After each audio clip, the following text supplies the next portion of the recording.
Welcome on into the Auburn Express, powered by the Rapport. I'm your host, Mike Z, and thank you so much for giving us a listen today. Joining me, as he always does, is the host of On the Line Sports Talk on 106.7, Jacob Goins. Jacob, I was in Lexington.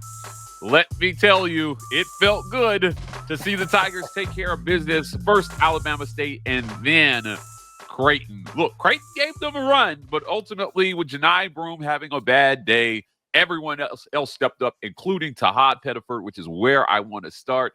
How much are the Tigers going to need the young freshman versus the Wolverine in the Sweet 16 in Atlanta?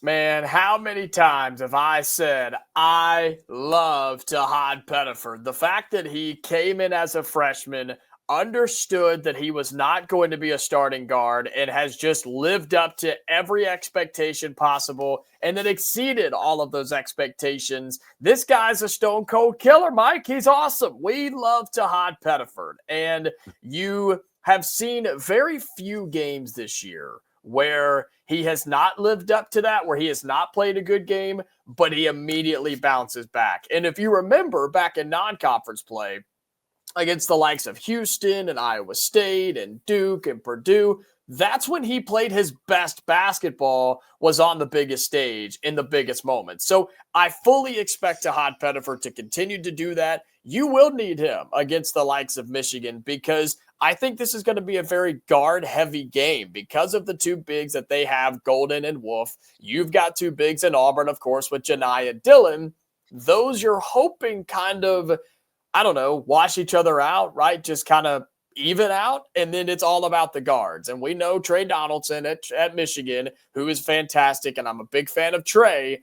I just think Auburn's guards are better as a whole than what you have at Michigan because of Denver Jones, Miles Kelly, Chad Baker, and Tahad Pettiford. And so do you need him to go for 20 or 25? No, maybe not. But I think if you get double-digit points, no turnovers, and you can use him with 20 to 25 minutes, that is where Tahad Pettiford can really step up and be the man against Michigan in the Sweet 16. Yeah, look, he logs well over 30 minutes versus Creighton. So we'll see how much Bruce Pearl rides the hot hand. Before we move on to the Michigan matchup, I did want to get your take on Chad Baker-Mazara. Chad Baker had probably the most impactful 12 points of the game at the start of the second half, Jacob. He went absolutely bananas, answered every single shot Creighton tried to give Auburn. Look, he went out of the game. What does this game look like for Auburn versus Michigan if for some reason Chad Baker can't go? I don't know that we've gotten an update on his availability. Yeah, I think he's going to be okay. Bruce said that he was, bruised up and should be okay. And I don't know. Thankfully, you get this time off right in between the weekend and coming into Friday. And so you've got time for that to kind of heal up and be ready to go. But if he can't go or if he's not 100% or if anything else were to happen, you're going to feel that. But I do want to give Chad a lot of credit because he stepped up against Creighton. He matured in the NCAA tournament against Alabama State. And in Creighton, he grew up a little bit. And maybe it finally sunk in with him just a little bit like, hey, we have really big goals here. We have big aspirations, and we want you to be a part of it, Chad. You have to be a part of it for us to reach those goals. And so I think he realized that, and I think he understands, or you could at least see that he understood, hey, I have to be at my best in all facets of the game, whether it's my scoring, whether it's my defense, or whether it's just my mentals. I have to be my best. And I think he was in those first two games, and you hope that he's going to be moving forward. And let's not forget, teams are going to come after him. Michigan will go after him. And if you get to the Elite Eight, they'll go after him. If you get to the Final Four, they will go after him. So if he can keep his head on his shoulders, then all we got to talk about is his basketball, which is really, really good. Mike, you know that. We all know that. And how big of a factor he is for this Auburn team. This team goes as Chad Baker goes. This team goes as Chaney Johnson goes. Those two have to play well, step up and do what they do. And if they do, you're going to be just fine against Michigan, I think. I believe you're right. Look, outside of Chad Baker-Mazara, also Denver Jones stepped up big in this one. 5 of 8 from the field, 15 points. He's a guy that doesn't need a lot of shots to be efficient, right? Like, he plays lockdown championship defense. He hit some big shots. Probably the shot heard around the world at the beginning of the second half. Comes out, nails a 3 from the top of the key. Like, man, what a performance by Denver Jones. They're going to need him to step up big as well versus Michigan. Because, look, a guy they know well is going to be running the point on the other side, and Trey Donaldson. Talk to me about Denver Jones here, man. Like, I think his game is rounding out really nice here coming into the Sweet 16. Yeah, Denver Jones, it just seems like he is somebody that if he, in his first 2 shots of the game, it tells you what type of game he's going to have. If he goes 2 for 2, watch out. Here comes Denver Jones. But if he goes 0 for 2, it seems like that's the trend throughout the entire 40 minutes. And the good thing about Denver is whether he scores 15 or whether he scores 5, he can still make an impact because he's your point guard. He doesn't turn the ball over. He does facilitate, and he plays stellar defense. That's the big, big key with Denver Jones. And he's going to be going up against Trey Donaldson, who they've already talked about this week. They understand what it is. They understand the storylines. And again, I'm a huge fan of Trey Donaldson, dude. I was so sad to see him leave, but I'm so happy to see him thriving. I just hate that Auburn has to be the one to go up against him right now in the NCAA tournament, but he's a tough guard. Trey Donaldson is that dude. He can get downhill, he can light it up from 3, and he can also facilitate and run the offense. And so that matchup's going to be incredible to watch. However long they're on each other, Trey Donaldson, Denver Jones, you have to see that almost be a wash as well. But Denver's got to get going a little bit and just make the right decisions, whether that's him shooting the ball, getting downhill, or dumping it off to somebody. That's what Denver Jones has to do. But he's feeling pretty confident, I would think, right now. And it's going to be exciting to watch him go up against Trey Donaldson. It is going to be exciting. Look, there was another guard who famously left Auburn. He hasn't fared well against the Tigers when he's had to go up against them. I'm expecting Auburn to have a plan for Trey. This is somebody Bruce Pearl knows well, so they're going to try to make life difficult for him. We're going to talk about that rest of that matchup here with Michigan right after a quick word from our friends at Golden's Cast Iron. Visit goldenscastiron.com/WR. Use code Get Your Weight Up 15% off your weights. Code TWR for $65 off fire pits and Kamado grills. Golden's Cast Iron bring you guys great lifetime quality products. I've got the Kamado grill. It's spring. Going to be out there with my dad grilling up memories. You should too. Again, goldenscastiron.com/WR. Also, visit our friends at the Rogue Shop. Visit rogueshop.com and use code Rapport to get 15% off your Rogue Shop order. Look, if you're stressed out about the tournament, the Rogue Shop can help keep you calm and sane throughout the Sweet 16. Auburn's going to try to make their way to San Antonio. They've got 2 very tough matchups to do it here in Atlanta. First, Rogue Shop can be there with you every step of the way. And last but certainly not least, our friends at the Vibe Vault. If you're in the Phoenix City, Columbus area, even if you're in Opelika or Auburn and you don't mind a 20-minute drive down, visit the Vibe Vault. You can find them at 3462 Crosswinds Road, Suite I in Phoenix City, Alabama. The Vibe Vault, serving the community by serving up fresh cuts. I gotta go see my man Steve today, Jacob, to make sure I'm fresh for Atlanta. Always takes care of me. Great environment, clean shop, great partners in the community. We love the Vibe Vault. You should too. Again, lifestyles, consultants is what they are, as well as barbers. Great job that they're doing over there. Let's jump back in here.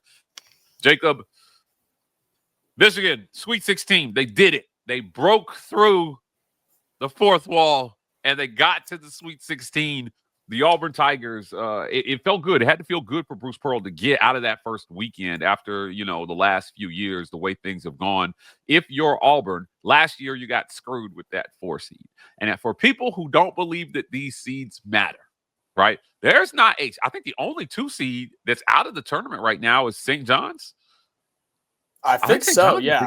Yeah, because they got beat by Arkansas. Yeah, Michigan State's still in, Bama's still in, and then trying to think off the top of my head who's Tennessee. Yeah.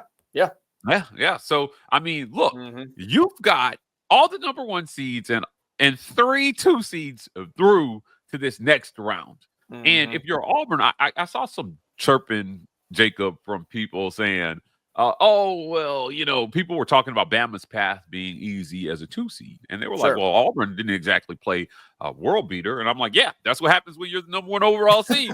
They'll play a world beater in the first round. But hey, Play the Creighton worst is team better in the than St. tournament. Mary's. Creighton's better than St. Mary's. Are you kidding me? Come on now. 100%. Creighton is a legitimate opponent. St. Mary's, I mean, look, Alabama's a good team and they did what they were supposed to do, but come on, man. We're not. And now, look, BYU's a good team too. They are playing their best basketball, but who would you rather play, BYU or Michigan in the Sweet 16? Give me a break. BYU. Give me BYU all day. Exactly. Yeah, I'll tell you this. Look, there are going to be no really easy games for anybody moving forward. Like once you make it out of the first weekend, it's Sure. tough matchups. That's what the NCAA tournament is. It is a gauntlet unlike any in sports.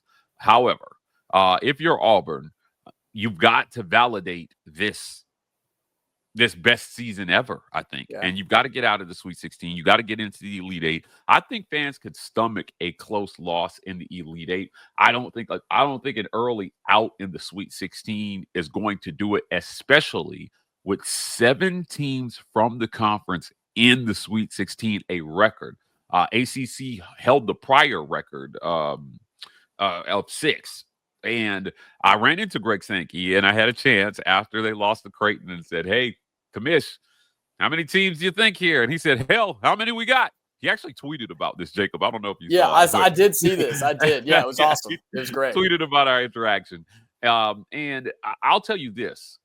There's no world where I want to live in where Ole Miss makes it to the Elite Eight and Auburn gets bounced after you beat them 3 times already this year. F that, Jacob. I think Auburn has to handle business here to validate what they've done this season. What do you think here? Is this season a failure if they lose in the Sweet 16, or are you saying, hey, they had a good run and it's tough to get to the Sweet 16? Personally, I think you gotta win more than 2 games in this tournament. Yeah, I mean, I don't think it would be necessarily a failure. I think it would be more of a disappointment, right? I think it would be something where you had higher expectations than that, and you would be losing to a Michigan team that is good, but not better than you. Yes, that team won the Big Ten tournament, but they did not win the Big Ten regular season title like you did in the SEC. You are better than them. You are deeper than them. You are you're better coached than them. You are better in every way than Michigan, but they're still a really good team. And if they are in the Final Four in a couple of weeks, I'm not surprised at all because of how good that they are. But for Auburn in particular, yes, it would be a disappointment to not get out of the Sweet 16. I think once you get to the Elite Eight, everybody's season, whoever makes it to the Elite Eight every single year, that is good enough. Because what that means is you then gave yourself a chance to get to the Final Four, which is what everybody wants to do. When the year begins, most major programs say, I want to get to the Final Four. We in Tuscaloosa or in Auburn or in Ann Arbor or in wherever, they want to get to the Final Four. And getting to the Elite Eight is what gives you the chance to do that. And so if Auburn can do that, you match up with whoever, right? Whatever the case may be, then you've at least given yourself a chance. And at that point, I think I would be happy. Anything shorter than that, though, yeah, with this team, with the seniors on it, with Bruce Pearl, with where he is in his career, it would be a disappointment to lose in the Sweet 16. Jacob, I think outside of Florida, I've only ever seen Auburn beat themselves when they've lost. Yeah. Florida's the only team I think that Auburn has played where they didn't beat themselves and they lost, right? So if you're Auburn, much ado is being made about those twin towers that Michigan has down there that they're going to have to go up against. That means Janai Broome, Dylan Cardwell, and hear me out, Chady Johnson is going to have to bang down there with the bigs to try to keep those guys off the boards. When I talk about beating themselves, most of the time, when you look at these losses, they are losing the rebounding battle in the losses by double digits. By a lot. Yep. Particularly, offensive rebounding has been atrocious, giving them second chance points and more shots on goal because you cannot rebound. I think it's how Auburn loses to Michigan. Jacob Goins, you watched a lot of basketball. You've been right there beside me all season. What do you think here?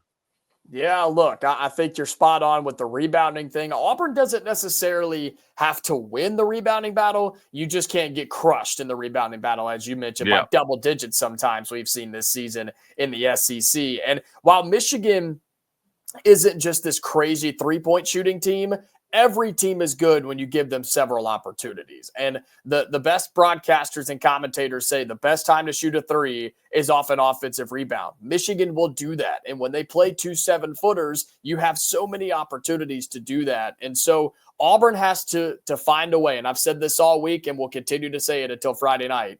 Auburn has to defend without fouling. If you can stay alive, keep your guys on the floor, Dillon, Janai, and Chaney, you have a really good chance to win this game. But if they get with 3, 4, 5 fouls and get taken out completely with 10 minutes to go, you're in trouble because then Michigan's going to dump it down low. They're going to take advantage and they're going to play to the officials who are going to call this game tighter than any other game Auburn's been a part of this year. If you can defend without fouling and just orchestrate your offense, run your sets, you're going to be just fine. I think Auburn wins. I think Auburn's the better team. Do I like us being favored by 8.5, 9.5 points? No, that seems like a lot to me.